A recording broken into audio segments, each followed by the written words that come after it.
जय हिंद साथियों, स्वागत है आप सबका हमारे इस चैनल ए टू जेड वाला पे।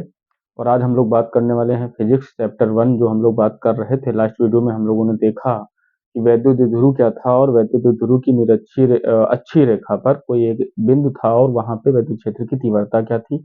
ये पूरी की पूरी जानकारी हम पिछले वीडियो में ले चुके हैं और आज हम लोग ये देखने वाले हैं और वो व्यंजक निकालने वाले हैं जो वैद्युत द्विध्रुव की डाइपोल और वैद्युत द्विध्रुव की डाइपोल की निरक्षी, यानी एक डाइपोल है, डाइपोल की ही निरक्षी रेखा में एक होता है अक्ष और एक होता है निरक्ष, यानी अक्ष के परपेंडिकुलर जो लाइन होती उसको हम निरक्ष कहते हैं। तो उस निरक्षी रेखा पर वैद्युत क्षेत्र की तीव्रता क्या होगी ये देखने वाले हैं और बड़ा ही आसान तरीके से देखने वाले हैं, इसलिए पूरा वीडियो देखिएगा और इसको आप अपनी कॉपी में नोट भी करिएगा ताकि आपको ये एग्जाम में अगर आ जाए तो आपके लिए फायदेमंद हो। तो देखिए, सबसे पहले वैद्युत द्विध्रुव बनाते हैं। एक तो डाइपोल,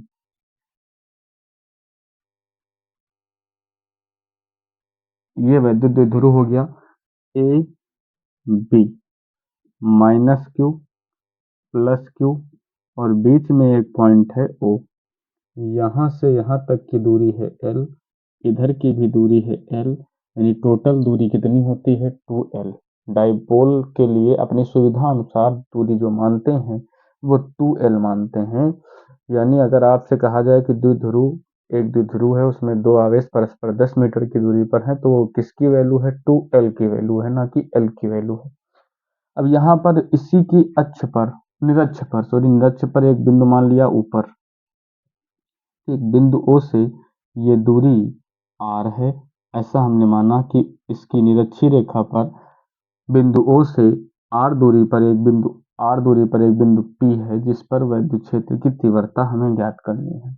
अब इस P पर जब तीव्रता ज्ञात करनी है तो अब चूंकि ये माइनस वाला आवेश है तो ये इस बिंदु P पर जो तीव्रता लगाएगा, तो पहले यहाँ से यहाँ तक की एक दूरी के लिए हम एक लाइन बना लेते हैं ना, और ये वाली दूरी, इधर वाली तीव्रता को E1 मान लेते हैं।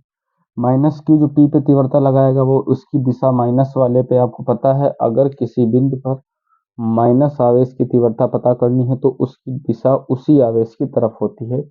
अगर प्लस वाला इस बिंदु पर अपनी तीव्रता लगाएगा तो सबसे पहले हम यहाँ से यहाँ तक की दूरी बना लेते हैं और ये जो दिशा होगी वो कुछ इस तरफ होगी, समझ रहे हैं ना। इसका नाम हो जाएगा E2। वैद्युत क्षेत्र की तीव्रता इस बिंदु पर हमें मिल गई दो, E1 और E2। E2 की दिशा हो गई इस तरफ और E1 की दिशा हो गई इस तरफ, क्योंकि आपने पढ़ रखा है कि अगर धनात्मक आवेश है, हमने लास्ट वीडियो में बताया, धनात्मक आवेश से बाहर की तरफ और ऋणात्मक आवेश की ओर वैद्युत क्षेत्र की तीव्रता की दिशा होती है। अब चूंकि यहाँ पर ये दोनों दिशाएं हमें अलग अलग नजर आ रही हैं, इसलिए इनका जो परिणामी वैद्युत क्षेत्र होगा उसकी दिशा हुई किधर। तो आपको एक चीज बता दें कि अगर कोई वेक्टर ए है जो कि सदिश, कोई सदिश, क्योंकि वैद्युत क्षेत्र की तीव्रता एक सदिश राशि है तो ये सदिश कहलाएगा। तो इसके दो घटक होते हैं, एक ये घटक होता है, एक ये घटक होता है जिसके साथ ये कोण बनाता है। नीचे वाला अगर नीचे के साथ कोण बना रहा तो इसको हम क्षैतिज घटक कहते हैं और क्षैतिज घटक का मान a cos थीटा होता है और ये जो होता है इसका मान a sin थीटा होता है। ये चीज आपको याद रखनी है। ये कोई भी सदिश होता है उसका वेक्टर वियोजन होता है, क्लास 11th की फिजिक्स में। तो यहाँ पर आपको याद रखना है कि ये दो वेक्टरों में टूट जाता है। तो देखिए, सबसे पहली चीज जो E1 होगा, तो यहाँ पर भी हम कुछ ऐसा मान लेते हैं कि ये वाला जो एंगल है, ये वाला जो एंगल है वो थीटा है। तो जब थीटा है तो यहाँ पर एक ऐसे लाइन अगर बनाएं, इसके दो घटक हो जाएंगे, एक इस तरफ और एक ऊपर, ऊपर वाले यानी E2 के दो घटक हो जाएंगे। तो ये अगर एंगल थीटा है तो ये वाला भी एंगल थीटा होगा, क्योंकि यहाँ का थीटा तो यहाँ का थीटा। इस कोण जिसको हम संगत कोण बनाते हैं, संगत कोण बनना है, ठीक है। तो अब ये थीटा तो आपको पता है जिसके साथ थीटा बनाता है वो हो जाता है, तो ये हो जाएगा E2 cos theta, E2 cos theta हो जाएगा, ठीक है। इसी और इधर वाली जो ऊपर वाली हो जाएगी उसका नाम हो जाएगा E1 E2 sin थीटा। इसी प्रकार से E1 के भी दो घटक हो जाएंगे, E1 का एक घटक तो इसी तरफ हो जाएगा, ठीक है। इस ये एंगल थीटा तो इतना एंगल भी थीटा, एक तो इसी तरफ हो जाएगा, यानी कहने का मतलब एक ही दिशा में हो जाएगा, ये आपस में जुड़ जाते हैं। E1 cos theta plus E2 cos theta. और एक इसका ये वाला घटक हो जाएगा, क्योंकि अगर कोई नीचे की तरफ वेक्टर है तो उसका ये क्षैतिज घटक, ये ऊर्ध्वाधर घटक। अगर इसकी बात करेंगे तो ये क्षैतिज घटक हो गया। ऊर्ध्व घटक कितना हो गया, तो ऊर्ध्व घटक इसका हो गया E2, इधर लिख देते हैं E2 sine theta, E1 sine theta, ठीक है, E1 साइन थीटा। तो सबसे पहले देखो, ये फिगर ही मेन है, इस फिगर ही को पूरी तरीके आपको जो है समझना है, और क्या क्या चीज हमने यहाँ पे लिखी है वो चीज आपको समझनी है। तो सबसे पहले O से बिंदु P तक की दूरी R हो गई। P पर दो तीव्रताएं, E2 बाहर की तरफ, E1 अंदर की तरफ। E2 के दो घटक हो गए, E2 sine theta, E2 cos theta. E2 sine theta ऊपर, E2 cos थीटा ऐसे क्षैतिज में। E1 के भी दो घटक हो गए, एक क्षैतिज घटक E1 cos थीटा, एक ऊर्ध्व घटक E1 साइन थीटा, दो घटक हो गए। तो सबसे पहले हम E1 और E2 के मान निकालते हैं। तो आपको E1 और E2 के मान कैसे पता चलेंगे, माइनस क्यू द्वारा बिंदु P पर लगाई गई तीव्रता ही E1 है, और प्लस क्यू द्वारा E2 P पर लगाई गई तीव्रता ही हमारी क्या है, जो है E2, वो E2 है। तो सबसे पहले देखो, A से P तक की दूरी निकालने जाएं, अगर ये दूरी निकालने जाएं हम, तो आपको पता है ये दूरी कितनी है, L है, और ये दूरी कितनी है, R है। पाइथागोरस प्रमेय लगाएंगे तो ये दूरी आ जाएगी आर स्क्वायर प्लस का एल स्क्वायर।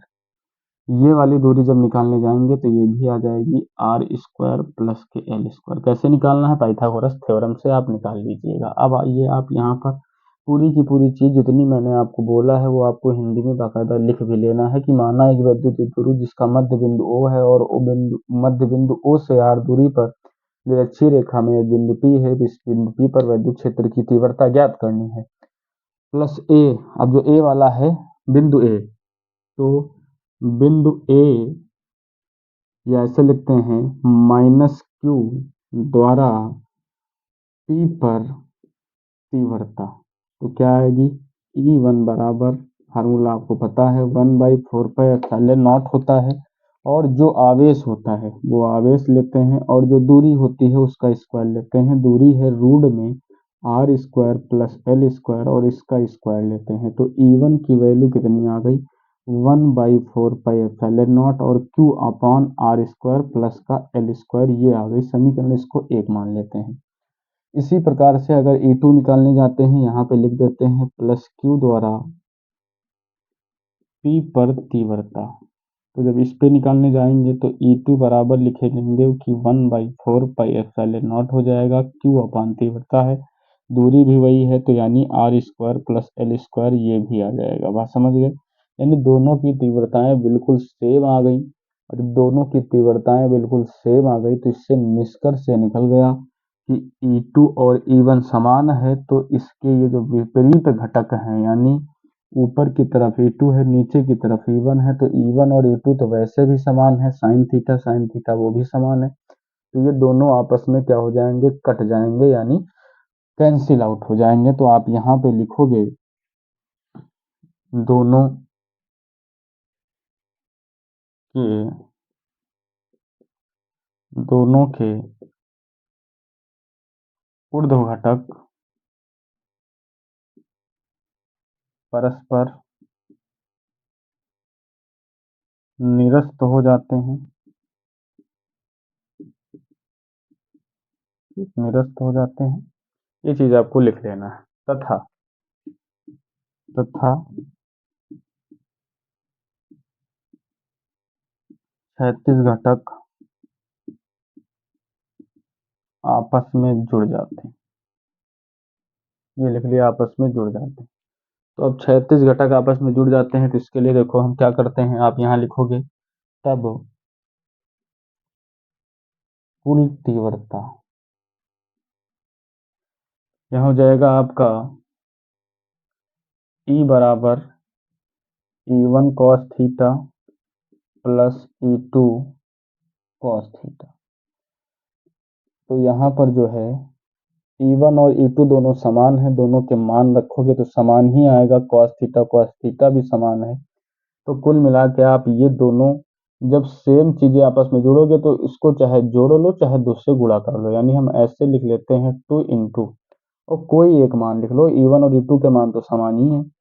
या ऐसे कर लेते हैं, cos E1 का मान रखेंगे 1/4πε0, E1 का मान यही है 1/4πε0, और Q बटे R square plus L square, यही तो है, और प्लस साथ में कॉस थीटा है, तो ऐसा करते हैं दोनों का यही मान लिखेंगे और वो हो जाएगा कॉमन, अंदर कॉस थीटा जोड़ दो तो हो जाएगा 2 कॉस थीटा।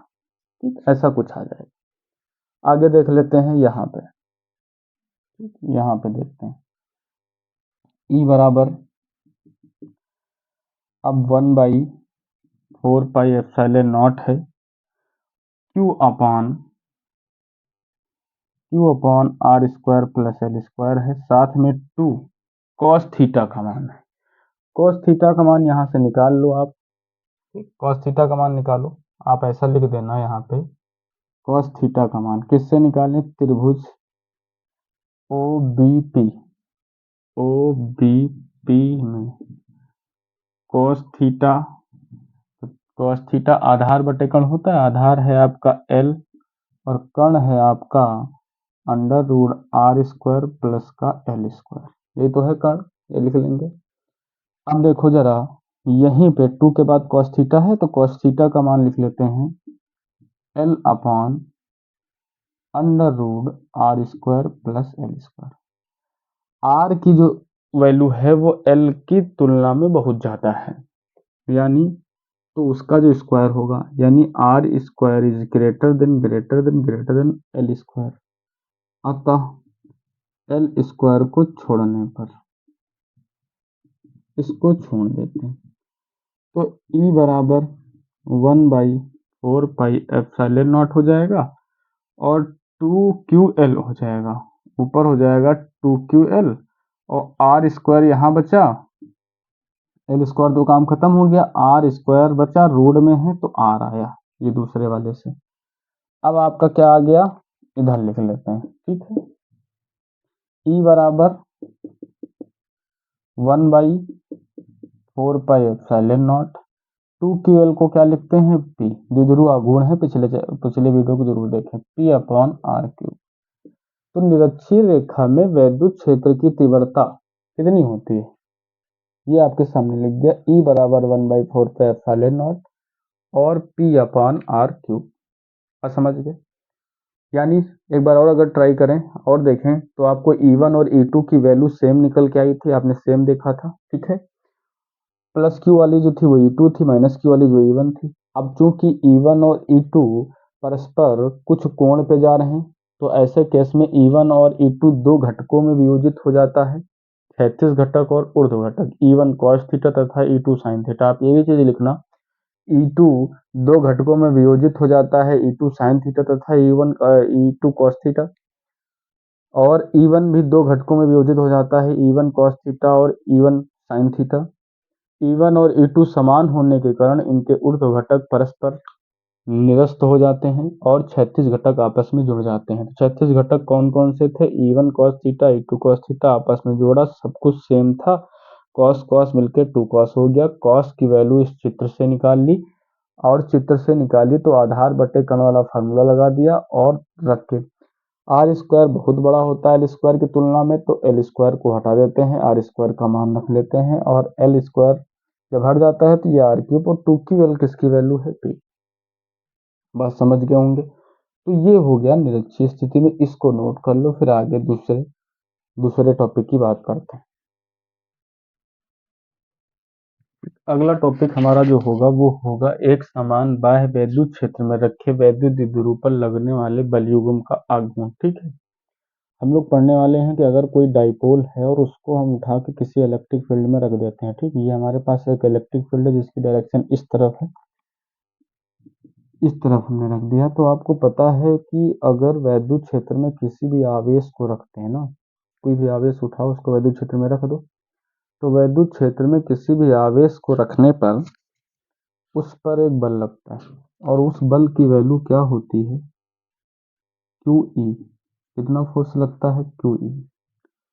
वही फोर्स इस पर भी लगेगा, सिर्फ फर्क इतना होता है कि वैद्युत क्षेत्र में अगर हम कोई धनावेश रखते हैं तो धनावेश पर लगने वाले बल की दिशा वैद्युत क्षेत्र की दिशा की ओर ही होती है।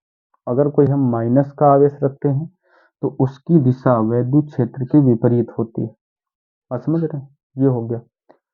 अब ये वैद्युत क्षेत्र में कोई वैद्युत द्विध्रुव रखा गया, तो जब वैद्युत द्विध्रुव को हमने पढ़ा लास्ट वीडियो में, हमने कहा आप उसको जरूर देखें। और वैद्युत द्विध्रुव का काम क्या है, इसमें दो आपके होते हैं आवेश जो कुछ दूरी पर रखे होते हैं और उसको रख दिया गया। अब क्या होगा, इसके बीच की दूरी कितनी है, इसके बीच की दूरी है 2l। अब क्या होगा, ये वैद्युत द्विध्रुव जैसे रखा गया, किसी कोण पे हमने रखा वैद्युत क्षेत्र के भीतर, तो ये इसको घुमा के ऐसे लाने का प्रयास करेगा, है ऐसा, इसको घुमा के ऐसे लाने का प्रयास करेगा।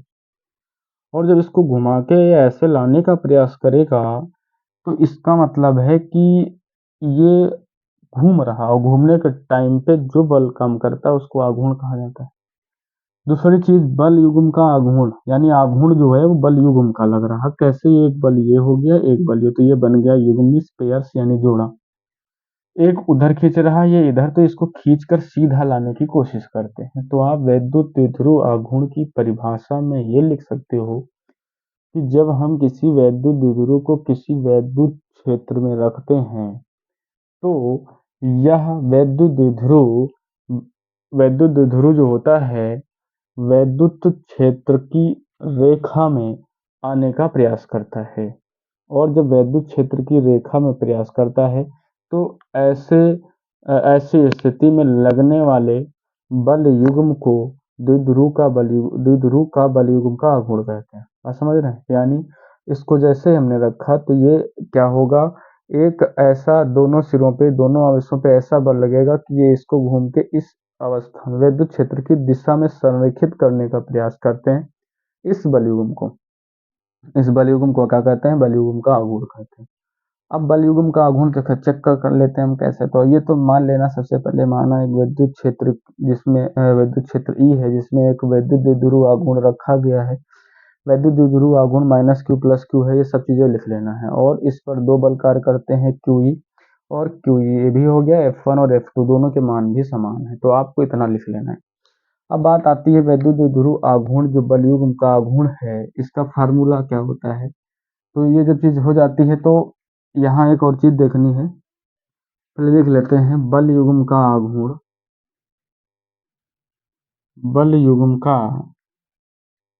आघूर्ण टाउ बराबर बल इंटू दोनों बलों के बीच की लंबवत दूरी। कौन सी दूरी, लंबवत। तो लंबवत दूरी कैसे पता करेंगे, क्रिया रेखा में। ये इस तरफ क्रिया रेखा है, इसको आगे बढ़ा दो। ये इस तरफ की क्रिया रेखा है, इसको आगे बढ़ा दो। ये इस तरफ है, ये इस तरफ है, दोनों के बीच की जो लंबवत दूरी है, इसको आगे और बढ़ाओ, तो ये वाली लंबवत दूरी हो गई ना। ये बल इधर, ये बल इधर, दोनों के बीच की दूरी, ये लंबवत दूरी हो गई।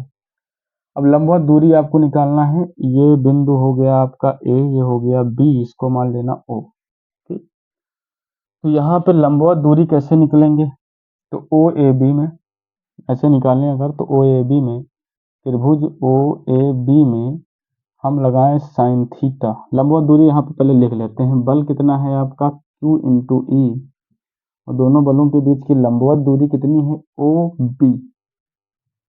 बी है। तो अब ये ओ बी का मान निकालना है, तो साइन थीटा बराबर हो गया लंब यानी ओ बी बटे कर्ण यानी ए बी। तो साइन थीटा बराबर ओ बी बटा ए बी का मान कितना है, तो ए बी का मान है 2l। तो इधर ले आओगे तो हो जाएगा 2l साइन थीटा बराबर ओ बी। ठीक, ये निकाल लेंगे हम। अब यहाँ पे वही मान रख दो भैया, देखो Q E into O B का मान कितना रख देना है, 2l साइन थीटा। अब इसको अगर लिखना चाहें, तो Q और 2l को एक साथ लिखें, तो ऐसे लिख सकते हैं 2QL इंटू ई साइन थीटा। परंतु यहाँ पे अगर एक चीज देखा जाए कि जो ये 2QL है, ये क्या है, P है, तो टाउ बराबर क्या आ जाएगा इसकी जगह पे, P ई साइन थीटा। तो ये जो आया टाउ बराबर P ई साइन थीटा जो आपका आया, ठीक है, टाउ बराबर P ई साइन थीटा जो आपका आया, ये क्या है, वैद्युत द्विध्रुव के बल युग्म का आघूर्ण है।